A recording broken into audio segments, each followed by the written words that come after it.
We went our separate ways after a very satisfying lunch. The sky, however, saw fit to dull in color rapidly once we were finished. A deep and active gray stirred up above. The fog appears to be rolling in, class, so it's best we clean up our mess and return for the day. Everyone went to do as instructed. I hope I can pack everything away quickly enough. Have you still not finished, Miss Whiteley? Not yet, no. There's more to tidy up than I was expecting. Well, if you need, I can lend you a hand. You're so absent-minded that I should imagine it would take the rest of the day otherwise. I will gladly accept your offer of help. Even if you were being very insulting about your offer of help. But that's not a very nice thing to say. My word. Has no one else bothered? Here, I'll take this half. Why, thank you, Holmes. May I ask where Watson is? He's responsible for carrying Miss Hudson's belongings. She brought plenty herself, as you know. Oh my, that's sweet of him. Would you rather he were here? Ooh. No, yes, no, but no. Not at all. Your manners leave something to be desired, but your actions are always golden. You're a fine help. Come now. The moment your mouth opens, your hands stop moving. Pick up the pace. Pardon me. Ah, I wanted to ask something. Were you the one who prepared today's Scotch eggs? I was, as it so happens. You have a keen eye for noticing. Bah. They were all different sizes and shapes, far from the work of a professional's. And still you ate them all. For future reference, it was necessary for me to learn your current aptitude for cooking. And why would that be? And I'll say, the appearance needs work, but the taste wasn't so bad. Truly. Hearing that makes the effort feel absolutely worth it. Ahem. Lest you think any different, the appearance of food when it comes to stimulating the appetite is vital. Do not forget that. For some reason, he suddenly issued that warning whilst averting his eyes. Can I potentially, do you think, guys, I might actually be out of the common route? Do you think it's happened? I was right. Even now, it was still actions over words with him. He hadn't changed, but my smile had only grown knowing he ate the food I made. Still, this fog is thickening quickly. Disturbingly so. We'd best rendezvous with the others before it gets worse. We wouldn't want to get lost in the fog, just the two of us. That would be the worst. Ha ha ha. Panicking slightly, I picked up the baskets and began to walk. Don't rush, Miss Whiteley. It would be dangerous to walk aimlessly now. I'll go and survey our surroundings. Stay here and wait for me. His silhouette then gradually became more and more difficult to see. Holmes! Wait! Sadly, I was much too late. He was gone as though he melted into the mist. I wasn't fond of being alone like this. I could feel an inexpressible sense of nervousness well within myself. Holmes? Where are you? Don't go too far! Miss Whiteley! I could hear him calling me from far away. Instinctively, I went to run in the direction of his voice. It wasn't long before I could finally faintly see what appeared to be a human figure. I'm so nervous. There you are! Holmes, wait! The figure showed no signs of responding. Perhaps he couldn't hear me. I tried to run closer, but against my efforts, this figure slipped farther and farther away. I got a bad feeling. What if it's Moriarty? We haven't met him yet. Wait! My apprehension grew stronger, but standing in place would do nothing. I decided to continue following it. This is bad news bears. This is too many triple dots and bad news bears. After following it for a time, I'd arrived at a crossroad. No matter which direction I looked, however, the silhouette wasn't anywhere to be seen. Where could he have gone? One path led into a back alley, from where I could hear voices. Oh no. The other led to an upward slope, from where there was the clap of footsteps. I guess I need to choose. Or I'll eat my hat. Alley or slope?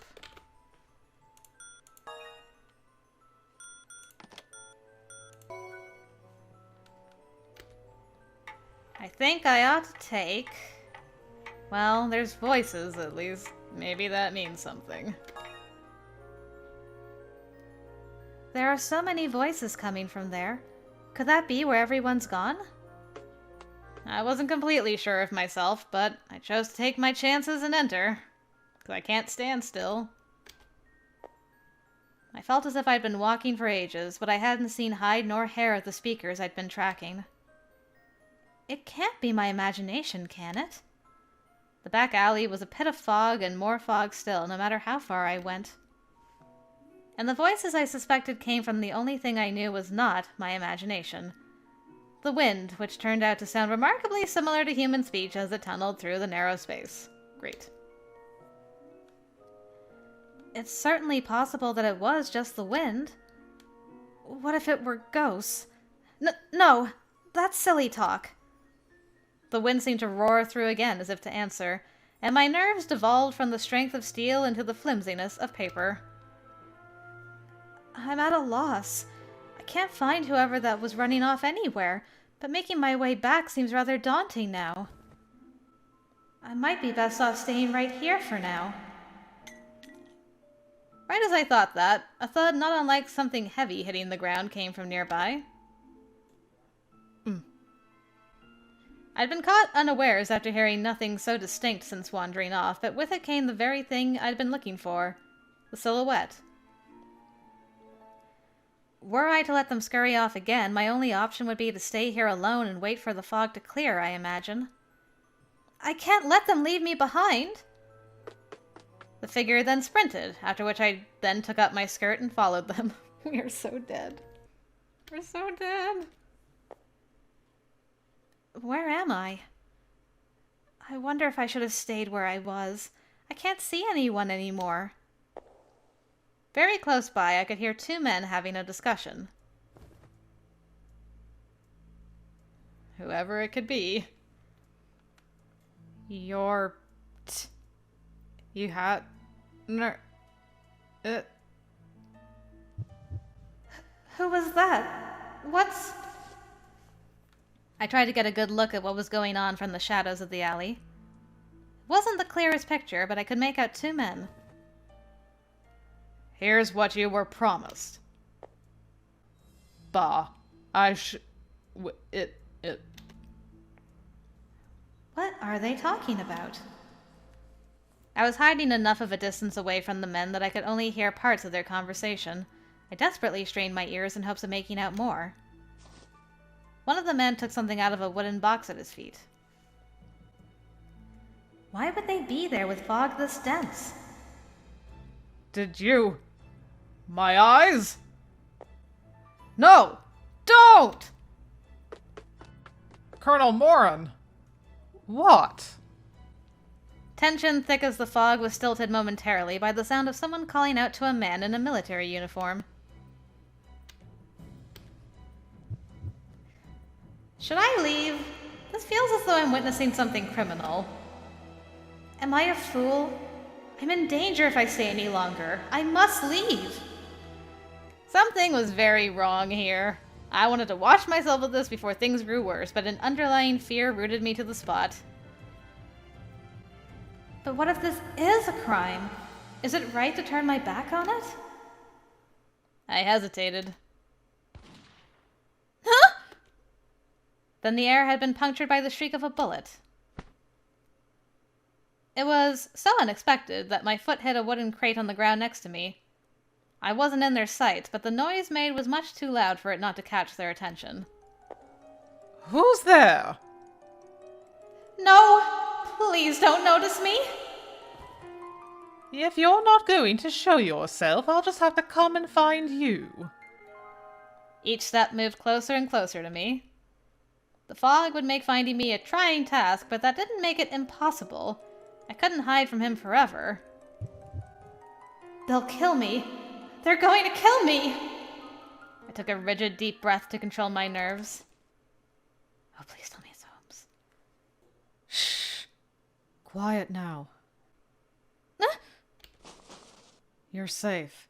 I only ask that you keep still. My breath was held as someone approached me from behind and placed their hand over my mouth. Moments later, I heard what must have been a pebble rolling in a completely different direction. Oh, hello. Did we finally meet one of the bad guys? Did they escape?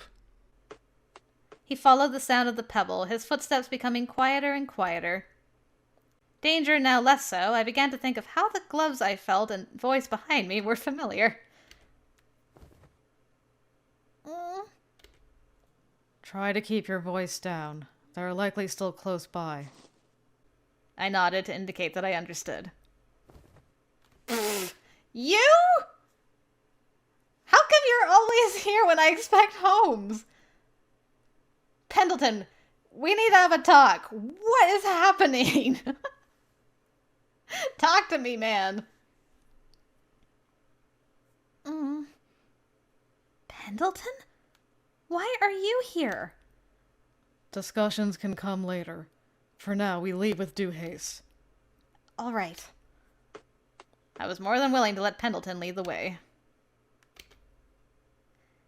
Even after plenty of time had passed, the fog stubbornly continued to hang over London streets. A heavy air hanged above the two of us as well.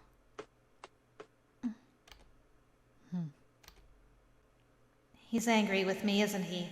I'm certain of it. Not a word had been said since we left the site of our meeting. It was only once we'd come to the main road that Pendleton finally spoke. This should be far enough. I braced myself for the incoming lecture, but no such lecture arrived. Instead, I heard the sound of someone I knew crying out from far away. Miss Whiteley! Holmes! I told you it would be dangerous to go walking around with the fog like this. It was the first time I'd seen Holmes's voice raised in such a panic. His face was drenched in sweat. I knew right away he had spent the entire time searching for me. I'm so sorry, Holmes. If only I'd listened. I understand your anger, Holmes, but we should move things along to the carriage. We climbed in and off it went. Oh. Pendleton's sigh was the first thing to break yet another lengthy silence. This is getting wild. My lady, I am going to be very frank with you. For heaven's sake, do something about your unfortunate habit of sticking your nose into danger. Sir, I feel I bear some responsibility for what happened. She must have been terrified and lonely on her own. I can't believe Holmes stuck up for me. Please, no. This isn't your fault. I'm the only one to blame for not listening. Miss Whiteley.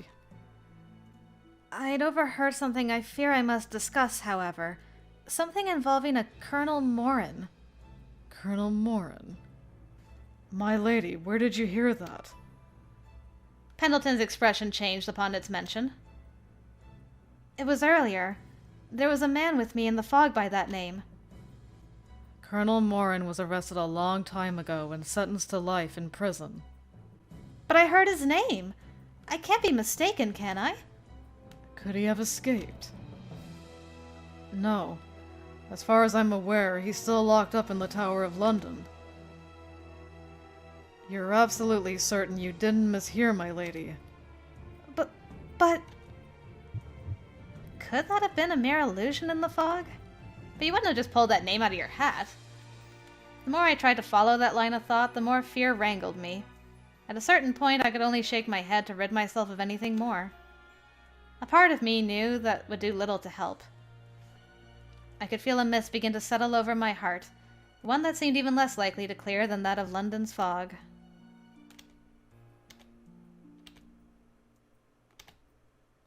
Okay, but we need so many triple dots. Why do you need so many triple dots to do the end of the episode? But what kind of advanced tracking system does Pendleton have on our girl? Fog over Baker Street. How does he always find her, no matter what? It's uncanny. It's unearthly, is what it is. Several days had passed since the picnic at Hyde Park. The memory of that foggy day still lingered with persistence at the back of my mind, but only that. Nothing of its like had occurred since. The more time went on, the more I'd wondered if it was all little more than a passing dream. Peaceful days came and went. It was on one of those such days, which felt as common as the day before, that I chose to accompany Holmes and Watson on a case they had received. Watson asking for my assistance hardly felt out of character, but Holmes allowing it certainly did. Thankfully, it hadn't taken long to find out why. Whew! You were a fantastic help today, Emily. I could have managed finding 1 or 2 Yorkshire Terriers on my own, but 8? And I should say it was fantastic fun. I've always had a fondness for dogs, but I've never been permitted to keep one. Interesting. Well, we did need more than 2 of us for the job. How fortunate for us that you had nothing better to do. Is it too much to ask for a simple thank you from you? But the tiny things are so quick on their feet. Made them more of a task to catch than I'd been expecting. That would be because Yorkshire Terriers were bred to catch rats and homes. Small as they are, I cannot fathom why anyone would want such a ferocious beast as a pet. You didn't manage to catch a single one of them in the end. They more chased you than the other way around. Bah. I rather think I served a valuable purpose by luring the dogs from their hiding places. Are we not agreed? If you wanted to put a positive spin on it. I told you in advance that was the most efficient way to do it. I lure them out, you catch them. Simple. However we did it, we still found them all safe and sound. God help me. Is this buffoonery really all we have? I need a thrill of some sort. A case which dares to work the brain. Be careful what you wish for, Holmes. We're all better off without thrills of any sort. By the time we left the West End mansion from where the owners had issued the request, the sun had begun to set. With how dark it's getting, Emily, Holmes and I should see you home. Oh, I don't know. I'd hate to put you out too much. We do owe you in some slight measure for your assistance, so don't waste time playing modest and accept our offer.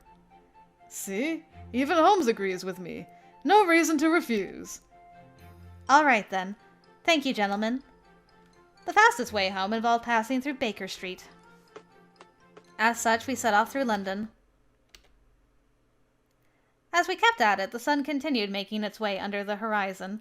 It had gone completely dark by the time we reached Baker Street, and a subtle, underlying dread I had hoped to ignore settled in. The fog's come in. It's nearly as thick as it was during the picnic. I still wonder exactly what I saw then. Doing all right, Emily? Something on your mind? Nothing worth specifics. I was thinking of how foggy it's gotten. Take care not to trip, Miss Whiteley.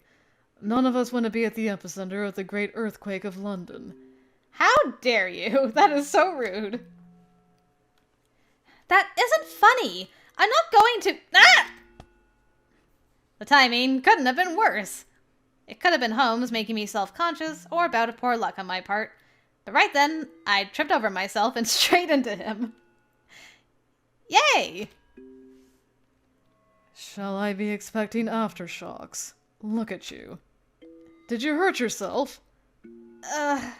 No. No injuries. That's when we were all jolted to our senses by a sharp cry from along the street. Help! What? Who was that? I instinctively turned in the direction of the voice. It was difficult to see due to the fog, so I could only make out the frame of a boy being pushed away by a large man, after which he fell to the ground quite forcefully. The man dashed into a nearby alley, clutching the boy's bag in his arms. He stole that from me! Let's go after him, Holmes! Right. Look after the boy, Miss Whiteley. Oh no, I don't like this at all. No, no, no, no, no, no, no, no. No, no, no, no, no, no, no, no. They acted without a moment's hesitation. This is sus. This is so sus. As they pursued the criminal down the alley, I did as instructed and remained behind with the victim. Are you all right? I don't know what to do. That bag had my purse in it. Take a deep breath. Those two will have your belongings back before you know it. They're both brilliant detectives. No more sniffles. Put on a great big smile for me, won't you? All right. Is your home near? It's right over there. Still naturally affected from the incident, he shakenly pointed towards a small flat facing the street. Right over indeed. What luck that you're so close. It's dangerous outside, so come. Best run inside now. We'll bring your bag to you once we retrieve it. Huh? But, It's no trouble. Oh! A carriage briskly passed before me, giving me quite a start. I'd been so concentrated on the boy that I hadn't even heard it coming. Where did he go? Just like that, the boy disappeared, and panic settled in with a hungry eagerness. I can't see him anywhere. Has he gone home, then? It felt more as though he vanished into the mist. The streets were overfull with the silence of night, and the fog was now twice eerie. All that I could pick up through it was a cold draught which served to feed my growing unease. I expected them to be back sooner than this. I hope they weren't hurt. A chill zipped down my spine. Someone was behind me. Who are you? I turned as fast as I could to find a man clad in a black robe behind me. Oh yeah, that's not concerning at all. Who are you? Do you need something? Can I... I'd lost the courage to speak midway. He simply continued to stare down at me with an intensity I could not dare overcome. Thump. Thump. Thump. Thump. My heartbeat started to pound enough to drown out all other sound. Who is this? Terror ever rising, I caught the glistening of a silver object in the man's hand. There was only one thing it could be. I bear you no ill will, miss, but this must be done. His ghastly features and the knife in hand caused my mind to go blank. Oh no! I need to run! My body tried to flee on pure instinct, but as it tried... Ow! The man pulled on my hair and forced me back to him. The pain sent through me was immense. I can't get away! What shall I do? What can I do? Help me, Holmes! All I could think to do was call for him. What made him the first thing to come to mind? I didn't know. And I hadn't the luxury of deciphering why. He simply was. Okay, the heart wants what the heart wants when you're in trouble. The knife was now to come down on me. I shut my eyes. Gah! By God's grace, no horrible pain followed. The man was knocked away with a brutal forcefulness. He clutched his side, apparently now the one in pain. Had he truly come to my rescue? I timidly looked up. Before me was not at all the one I'd prayed for, but another man entirely. A built man, bold in stance and broad-shouldered, with his walking stick pointed with menacing precision at the robed figure. I really can't take note of this. I want to... Emily, take your diary out and take notes while you're at fear for your life. And who are you, pray tell? Are you all right, my dear? His voice was pervasive in kindness and was quick to reassure me. Even something about his face had a calming effect on me. I was safe. Yes, thank you very much. He's not Holmes, but he's like him somehow. Oh, is this Dad? Well, I guess we just called out for Holmes, so I'll take it.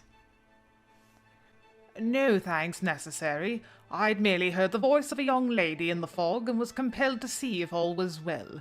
Did he hurt you? No, he didn't. And I really must insist on thanking you. Before he could respond, the rapid rally of footsteps broke through the night. Emily! What happened? Father, what are you doing here? The two of them came running over, short of breath, and their eyes pulsed at the sight before them. The gentleman, however, remained composed. Well, Emily, get a good look, because this is what your husband is going to look like in the future, wink wink. Need you ask? Rather unusual for you, Junior. Frowning, he thrust his walking stick into the robes of the man who had yet to stand. And for good reason, it seemed. The man had fled, leaving his robe behind. Oh no! He's gone. The man scowled deep into the fog, as if concentrated on something. Eyes narrowed, nostrils flared, lips thinned and such. But just like that, he dismissed those rigid features. He collected himself before turning to me. Beg your pardon. Shouldn't pay me any mind. His tone grew calm once more, and I recalled what Holmes first said upon seeing him. You're Holmes's father? You're the Sherlock Holmes? Indeed I am. I imagine my son's been causing you no shortage of woes. I dare say it's quite the opposite. Ah, by the way, I'm his friend. Holmes placed a finger on my lips to silence me. Okay. I'd prefer you not waste your breath introducing yourself to the likes of him. Now, what happened here? I was attacked by a strange man whilst waiting for you to come back. I'm very well, of course, thanks to your father. I'm so sorry, Emily. As am I. Please, don't be. You were off helping someone in need, weren't you? Then you've nothing to be ashamed of. You both did the right thing. That said, how did you not notice such a crook sniffing about the streets in all but plain sight? There's no harm in getting carried away when the time calls for it, but you should never leave a lady alone like this again. You have a better head on you than that. You're right. I ask that you not be so hard on them. I wasn't hurt. Ah, were you able to recover the bag, Watson? We did! All's well there, at least. Well, we should return it straight away. I'm sure he'll be pleased. And he's not too far. He said his home is right there. It's been empty for quite some time. I pointed over to the small flat nearby. All this fuss when he was this close. Well, complaints won't do a thing now. Do you want me to come with you? We can handle ourselves well enough from here, so feel free to run along home. With me, Watson. Miss Whiteley, you're coming as well. Coming? All right. I understand your feelings, Junior. Certainly I do. But did I not only just mention getting carried away? You've always been one for losing sight of yourself the moment a new case falls into your lap. Cases will always come in due time, but never forget who we solve them for. The people who inspire us to protect may not be around for protecting forever. Like your mother. Oh, dang! It was a reference to Mom! Oh no, this got too real. A reference to Mother, perhaps. In part, yes. Her, and a reminder to never forget I still have you. I never want you to experience what I did. I love that we just met Dad and he's already seen that his son is interested in Emily. That's great. Surely you didn't come here to say that to me. Holmes? It's no use denying that I made a poor choice. That choice put her in needless danger, and I deserve to shoulder the blame for it. Instead, you're intent on doing the opposite. All you do is coddle me, and it makes me feel that much more pitiful. That's not my intention. I believe you're capable of making That only served to inflame Holmes's anger. Me. Calm. If that were true, I wouldn't have made such an elementary mistake in the first place. The boy detective shook his head as the emotions within him boiled over from the pressure. Overwhelmed, he began to back away from us in awkward steps. Wait, Holmes. Where are you going? I'm going to find that man. But in this fog? He must be long gone by now, surely. It's too dangerous to pursue him. You aren't to come after me, Miss Whiteley. Have Watson escort you home. He showed absolutely no interest in listening to me. Oh, Holmes. Holmes, it's dangerous! Don't go! I'll leave her to you, Watson. After you've seen her home, wait for me in the flat. No, Holmes! Stop this! Holmes paid mind to Watson's protests as much as he did mine, and with a quick turn of his heel, he disappeared into the fog. That fool. Holmes wasn't behaving as he normally would, not one bit. The terrible feelings I'd had before my rescue were beginning to make their return. He wasn't thinking straight, more like a man possessed. A terrible omen swirls about all this. If he never comes back... I grew more and more overwhelmed myself until, unable to contain it any longer, I ran into the now impossibly thick fog after him, 'cause we're smart people. Wait! Emily! Capital. I see that backfired smashingly. Well then, I'm off to find my son and the young lady. I'm coming with you. Holmes left her in my care. I suppose he did. Still, you're to keep your head in check. You're not astray far from me either. Understand? Yes, sir! The two of them were then off in search of Holmes and Emily. So dense had the fog become by then that neither one could see well beyond their own fingers. I hurried after him, desperate to find any sign for him. Holmes, where are you? I pray you haven't gone far. It would have been difficult to find someone so late at night at the best of times, but the weather as it was made visibility a sincere trial. How am I to find him like this? I can't see a thing. I surveyed my surroundings, straining both my eyes and ears for footsteps, but I could see and hear nothing. There wasn't a soul other than me in the area. Perhaps I should turn back? No, I want to look for at least a bit longer. I kept advancing forwards, debating the best course of action all the while, when I felt something on my shoulder. Someone from behind was tapping me. Ah! I was so shocked I couldn't help but let out a tiny shriek. Quiet! What good will screaming do if your attacker is still around to hear it? Holmes! He appeared a confliction of relief and frustration upon finding me. Why are you even here, Miss Whiteley? I told you to return home with Watson. It's too dangerous to be out here. That's all the more reason why I can't leave you alone. I don't want anything to happen to you. And I should think it twice as safe with us together. Oh, certainly. You have a merry answer to everything, don't you? Twice as safe. Have you considered that we're now both twice as likely to end up dead? But I was worried. Can't you forgive me for the burden I've caused you? What burden? I never said that. And you've done nothing that warrants forgiveness. Rather, I should be asking that of you. Holmes? I'm sorry. All I've done is drag you into danger yet again. I knew that finding them was going to be next to impossible in this weather.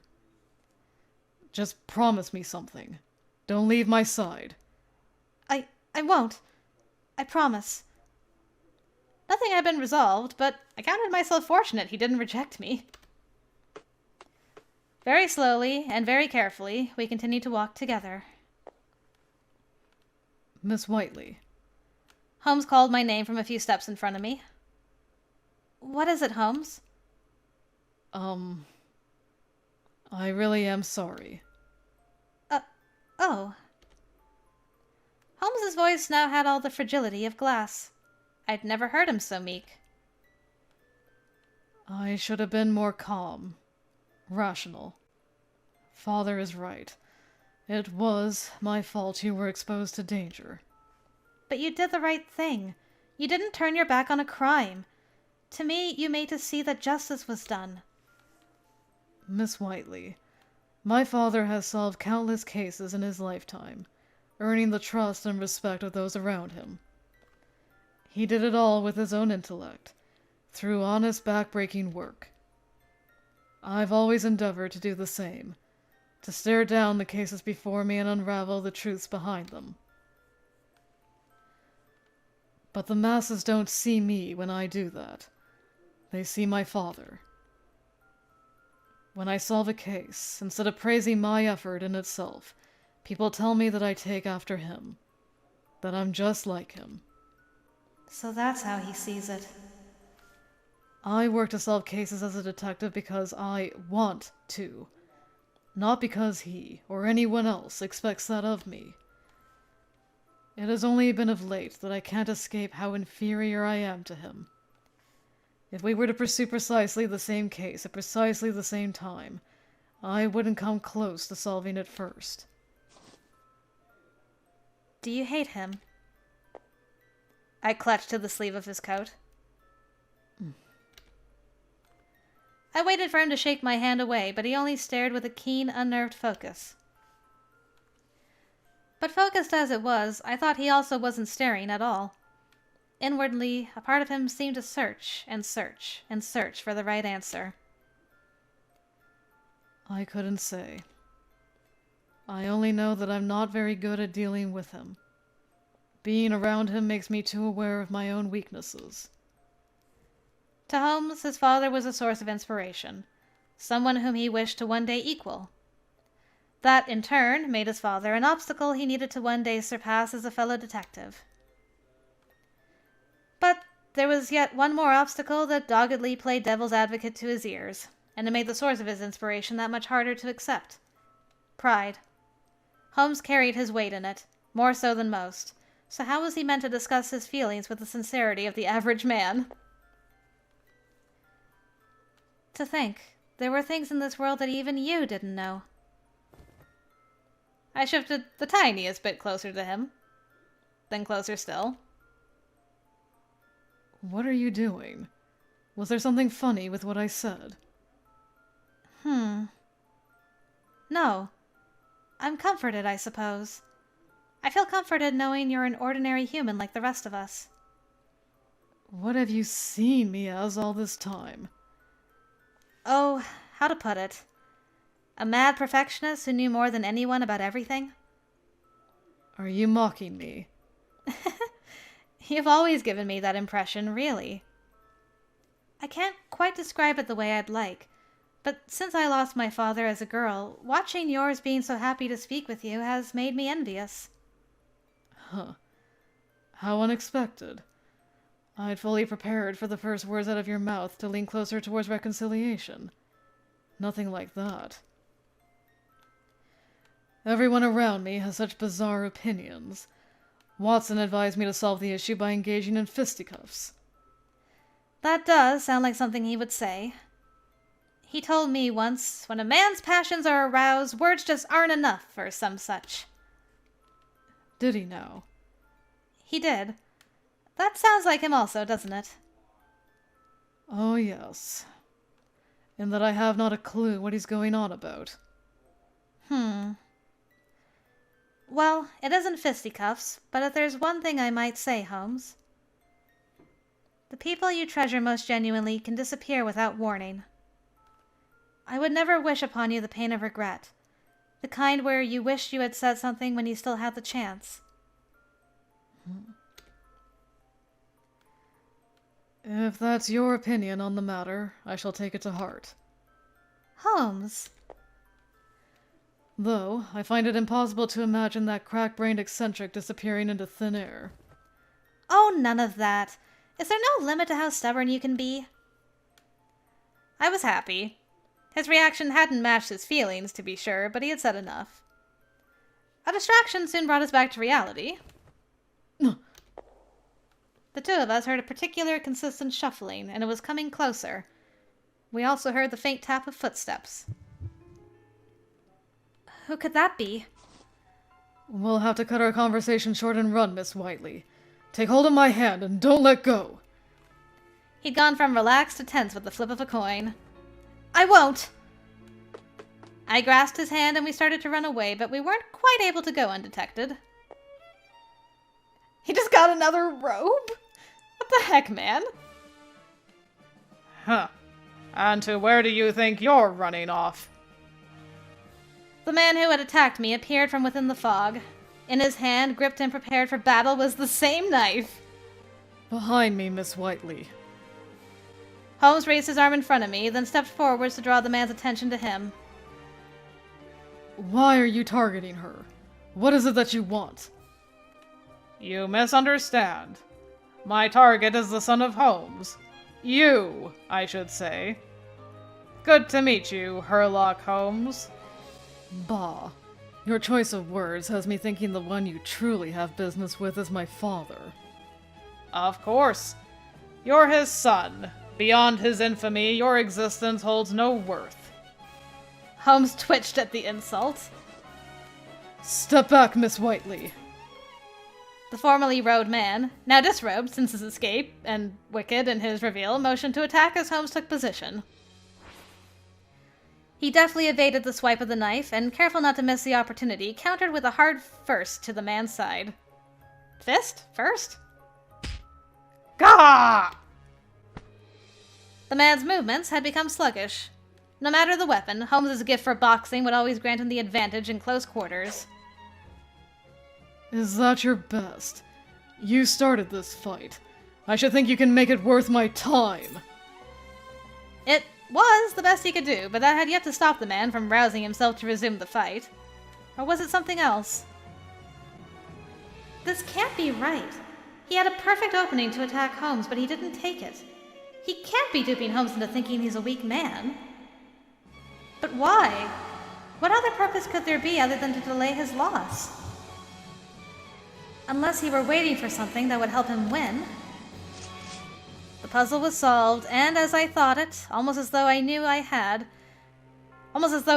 had, it manifested itself in the form of a faint glimmer in the fog. Someone else is there! And... no! Is that a gun? Stop, Holmes! This is a trap! Oh! I was too late. The burst of a bullet crackled through the fog. I thought my heart was going to stop. Both men stopped moving, and the silence that followed lasted far too long. Gah! No. The next sound was his knife smacking against the stone pavement. He staggered away from Holmes with an uncomfortable gait, what sudden, desperate intakes of breath I heard from him lacking any sort of good manner, which led my eyes down to his abdomen. There was blood. Gah! Colonel. Why? Colonel? If he said any more, I couldn't hear it. A second gunshot had drowned him out. The man's body buckled and collapsed. Was this your work? My apologies for the grief my man has no doubt furnished you, Herlock Holmes. A new voice reached my ears as I remained halted and speechless. This man, dressed from head to toe in black, emerged from the fog and was grinning at the scene. Are you suggesting that man wasn't attacking me on your orders? Absolutely not. He was acting by his own volition, not according to our wishes. And I'm to take you at your word. You and your father have that same thirst for pursuing a case one step too far. A dreadful trait you are better off without, I say. Now, if you'd prefer your young lady to remain in good health, you will not follow me. Am I making myself clear? At some point, I will find out who you people are. I assure you of it. The man did not respond. In the same fluid way he had arrived, he melted back into the fog. Holmes! I couldn't remain as calm as I would have liked at a time like this. I rushed to Holmes's side. Was that... Indeed. They set us up, and we were gullible enough to fall for it. Holmes removed something from his pocket. A gun? It was similar to the one the last man had.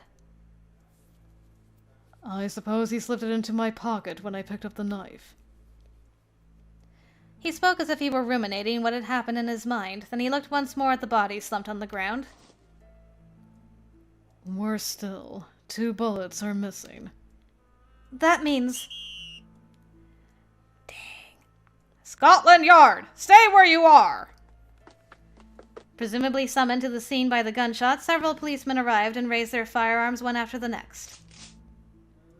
Young man, put down your gun! Resist and we will fire! Damn it all. Of all the boneheaded moves I could have made.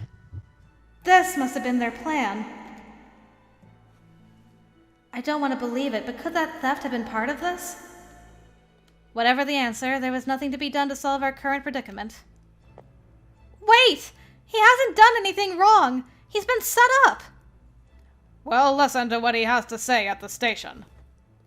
The officer forcibly grabbed Holmes's arm as his subordinates surrounded him. You're making a mistake! He really didn't do anything! Please! You can't take him away! Stop, Miss Whiteley! Please, please stop. But Holmes! I'll be fine. You shouldn't make a row over something so trivial. And remember, we've done nothing wrong. Is it worth all the fuss when we're innocent? All is well. So well, in fact, that I'd prefer you wait for my return. Will you? I couldn't fully hide my nerves, but I knew the best thing to do was as he said. I'll testify that you're innocent, Holmes. Don't let anyone dare to suggest otherwise. Oh, that was always to be my intention, Miss Whiteley. Would I ever let a petty trap like this get the better of me? Holmes smiled with his usual air of smug confidence. Seeing it eased me. Told me without words that things were going to be all right. How innocent I was! I could never have predicted the hardships that were waiting for him in the days to come.